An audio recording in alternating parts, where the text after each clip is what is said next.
जब तुम्हारी बुद्धि मोह रूपी साधन वन को पार कर जाएगी तो तुम हुए तथा सुनने योग्य सब के प्रति अन्य मसक हो जाओगे।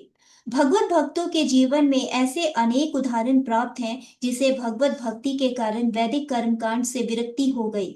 जब मनुष्य श्री कृष्ण को तथा उनके साथ अपने संबंध को वास्तविक रूप में समझ लेता है तो वह सकाम कर्मों के अनुष्ठानों के प्रति पूर्णतः अनयमक मसक हो जाता है, भले ही वह अनुभवी ब्राह्मण क्यों ना हो। भक्त परंपरा के महान भक्त तथा आचार्य श्री माधेवंद्र पुरी का कहना है, हे मेरी त्रिकाल प्रार्थनाओं, तुम्हारी जय हो।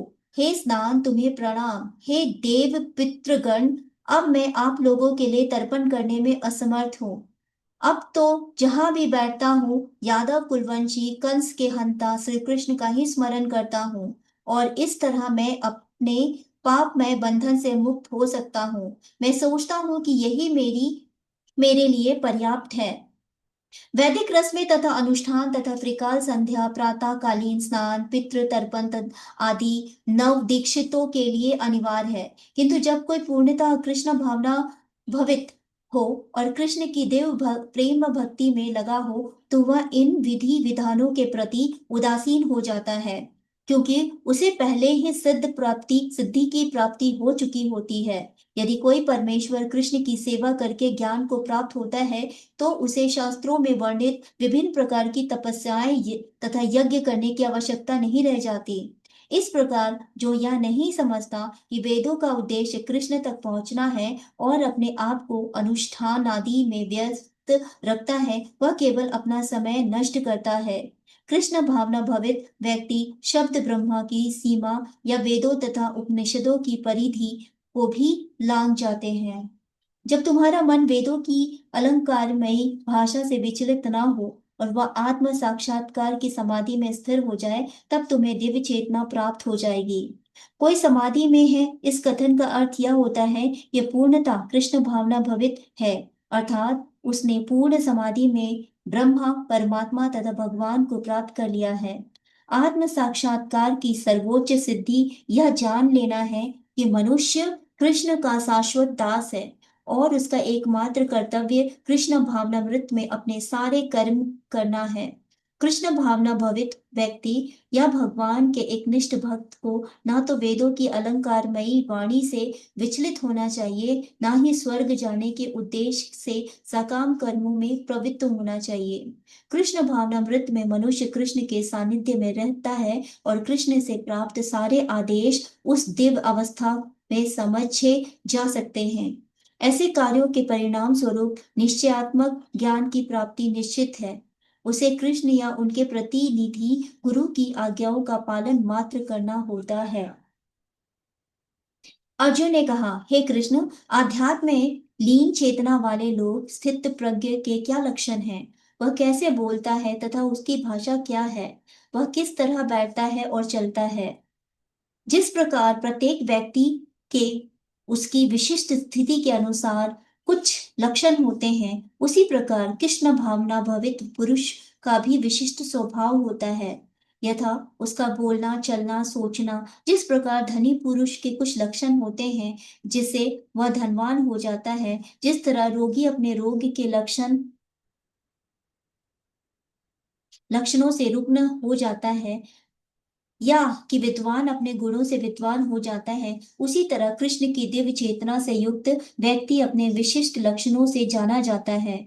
इन लक्षणों को भगवत गीता से जाना जा सकता है, किंतु सबसे महत्वपूर्ण बात यह है कि कृष्ण भावना भवित व्यक्ति किस तरह बोलता है, क्योंकि वाणी ही किसी मनुष्य का सबसे महत्वपूर्ण गुण है।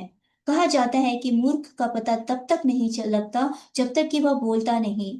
एक बने ठने मूर्ख को तब तक नहीं पहचाना जा सकता जब तक कि वह बोले नहीं, किंतु बोलते ही उसका यथार्थ रूप प्रकट हो जाता है। कृष्ण भावना भवित व्यक्ति का सर्व प्रमुख लक्षण है यह है कि वह केवल कृष्ण तथा उन्हीं के संबंधों के विषयों के बारे में बोलता है। फिर तो अन्य लक्षण स्वतः प्रकट हो जाते हैं, जिसका उल्लेख आगे किया गया है। श्री भगवान ने कहा, हे पार्थ, जब मनुष्य मनोधर्म से उत्पन्न होने वाली इंद्रिय तृप्ति की समस्त कामनाओं का परित्याग कर देता है और जब इस तरह से विशुद्ध हुआ उसका मन आत्मा में संतोष प्राप्त करता है तो वह विशुद्ध दिव्य चेतना को प्राप्त कहा जाता है।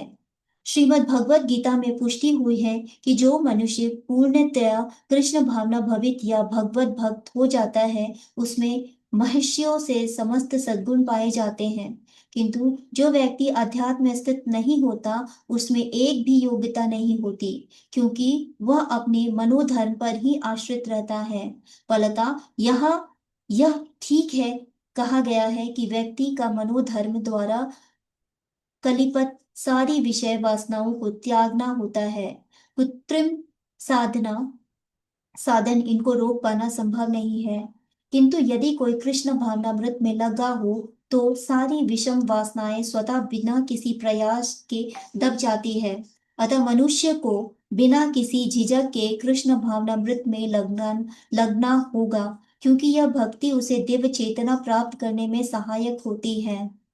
अत्यधिक उन्नत जीवात्मा महात्मा अपने आप को परमेश्वर का शाश्वत दास बनाकर आत्मतुष्ट रहता है। ऐसी आध्यात्मिक पुरुष के पास भौतिकता से उत्पन्न एक भी विषय वासना फटक नहीं पाती। वह अपने को निरंतर भगवान का सेवक मानते हुए सहज रूप में सदैव प्रसन्न रहता है। जो त्रय तापों के होने पर भी मन में विचलित नहीं होता अथवा सुख में प्रसन्न नहीं होता और जो आसक्ति, भय तथा क्रोध से मुक्त है वह स्थिर मन वाला मुनि कहलाता है। मुनि शब्द का अर्थ है कि वह जो शुष्क चिंतन के लिए मन को अनेक प्रकार से उद्वेलित करे किंतु किसी भी तथ्य पर ना पहुंच सके। कहा जाता है कि प्रत्येक मुनि का अपना अपना दृष्टिकोण होता है और जब एक मुनि अन्य मुनियों से भिन्न ना हो तब तक उसे वास्तविक मुनि नहीं कहा जा सकता। किंतु जिस स्थिति मुनि का भगवान ने यहाँ उल्लेख किया है वह सामान्य मुनि से भिन्न है। मुनि सदैव कृष्ण भावना भवित रहता है, किंतु क्योंकि सारा सृजनात्मक चिंतन पूरा कर चुका होता है वह प्रशांत निशेष मनोरथर कहलाता है, जिसे शुष्क चिंतन की अवस्था पार कर ली है और निष्कर्ष पर पहुंचा है कि भगवान श्री कृष्ण या वासुदेव ही सब कुछ है। वह स्थिरचित मुनि कहलाता है। ऐसा कृष्ण भावना भवित व्यक्ति तीनों तापों के संघात से तनिक भी विचलित नहीं होते, क्योंकि वह इन कष्टों को भगवत कृपा के रूप में लेता है और पूर्व पापों के कारण अपने को अधिक कष्ट के लिए योग्य मानता है और वह देखता है कि उसके सारे दुख भावना भगवत कृपा से रंच मात्र रह जाते हैं। इसी प्रकार जब वह सुखी होता है तो वह अपने को सुख के लिए अयोग्य मानकर इसका भी श्रेय भगवान को देता है। वह सोचता है कि भगवत कृपा से ही वह ऐसी सुखद स्थिति में है और भगवान की सेवा और अच्छी तरह से कर सकता है और भगवान की सेवा के लिए तो वह सदैव साहस करने के लिए सन्नद्ध रहता है। वह राग या विराग से प्रभावित नहीं होता। राग का अर्थ होता है अपनी इंद्रिय तृप्ति के लिए वस्तुओं को ग्रहण करना और विराग का अर्थ होता है ऐसी इंद्रिया आसक्ति का अभाव। किंतु कृष्ण भावनामृत में स्थित व्यक्ति में न राग होता है न विराग, क्योंकि उसका पूरा जीवन ही भगवत सेवा में अर्पित रहता है। फलतः सारे प्रयास असफल रहने पर भी वह क्रुद्ध नहीं होता, चाहे विजय हो या ना हो। कृष्ण भावना भवित व्यक्ति अपने संकल्प का पक्का होता है।